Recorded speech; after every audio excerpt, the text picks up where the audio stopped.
A quick new idea daily from the world's greatest TEDx talks. I'm your host, Atossa Leoni, and this is TEDx Shorts. The U.S. holds hundreds of thousands of migrants in immigration prisons each year, while immigration cases are decided in federal court. However, the process hasn't always been this way. Law professor César Cuauhtémoc García Hernández points to profit incentives for local governments and private corporations as a major reason that this vulnerable population is imprisoned. César explains how these practices developed and what we can do to change them. It seems unimaginable today, but we haven't always locked up migrants who are waiting for the government to decide their fate. At one time, the United States stood on the verge of abolishing immigration prisons. This was the sign of an enlightened civilization, the Supreme Court wrote in 1958. We were so close. But politics and profits pushed us in the opposite direction. With the support of Republicans and Democrats, today we lock up men, we lock up women, and we lock up children. But in our past, I see hope for the future. We can take clear steps toward abolishing immigration prisons. Most people think of Ellis Island as the place that welcomed generations of newcomers to the United States. It did that. But it was also an immigration prison with an ironic view of the Statue of Liberty. By the 1950s, the Ellis Island facility needed to be repaired, replaced, or discarded. The government of the war hero turned Republican president, Dwight Eisenhower, decided to shut it down. But then, the United States built the largest immigration prison system in the world. Republicans and Democrats worked together, pointing to the prison's barbed wire to uphold the law and protect you from me. When Haitians started arriving in large numbers, Carter turned to detention.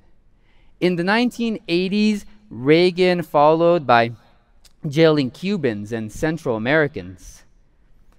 George H.W. Bush turned to the military base at Guantanamo, Cuba, to jail migrants. President Clinton left them there. This isn't a partisan issue. This is a profits issue. To local governments and private businesses, immigration prisons are a financial spigot. The two largest private prison corporations in the United States, CoreCivic and the Geo Group, hire people in out-of-the-way locations where decent-paying jobs are hard to come by. Down in South Texas, head north from the border, and eventually you will catch the sharp stench of onions filling the air. The local economy of Raymondville, that's the county seat of Willacy County, it runs on produce and on prisons. Tucked behind a state jail, the Willacy County Detention Center houses federal immigration prisoners in large canvas tents. A few years ago, this facility shut down after inmates rebelled.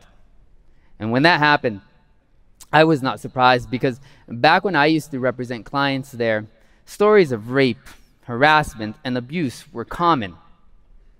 Eventually, the county lost a few hundred jobs. Even the Walmart shut down.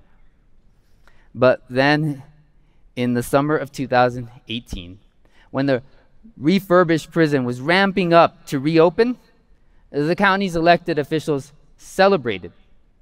Why was the county so interested? It owned the prison, and the private company just ran it.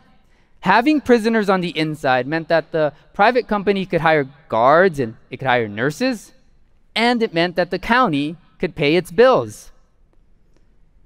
With support from Washington down to Willacy County, It's a good time to be in the business of locking up migrants. But we can't forget that these are people who we're talking about. From kids who are too young to be asked their opinions, to adults with long-time ties to the United States. Kamyar Samimi had a green card and 40 years in the United States. When one day ICE showed up at his door and took him down to a private prison, within days, he was dead. The government never got around to deciding if he should be deported. In this topsy-turvy world, we feel better when we lock up kids with their mothers, or when people don't meet the same end as Mr. Samimi. Is this really the best that we can do?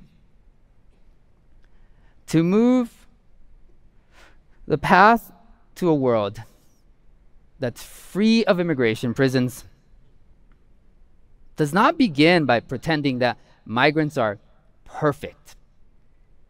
It starts with a reality check. Immigration law tells us that migrants are aliens. But we all know that migrants are not aliens. Migrants are just people. And like most people, most of the time, migrants are profoundly ordinary. Ordinary people asked to do the extraordinary. Wage your final fight to stay in this country while you are locked up far away from family or friends, where lawyers are hard to come by.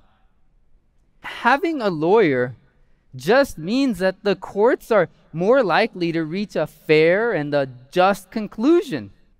We can lock up migrants, but we don't have to. We could invest in justice.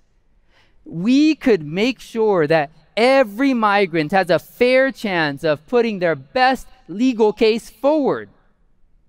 Because immigration prisons don't get us out of a problem. Immigration prisons are the problem. They blind us to the past when we did things differently. And they distract us from the money-making tentacles that tie our future to the prison gates. But the thing is, liberty is too precious for any of us to lose it because politicians want votes and private corporations want money. The TEDx talk you just listened to was recorded at a TEDx event in Denver, Colorado. All TEDx events are independently organized by volunteers who believe in TED's mission of ideas worth spreading. Special thanks to the organizing team at TEDxMileHigh. Visit TED.com/TEDxShorts to listen to the full talk and learn more about TEDx Shorts. I'm Atossa Leoni. Thanks for listening and see you tomorrow.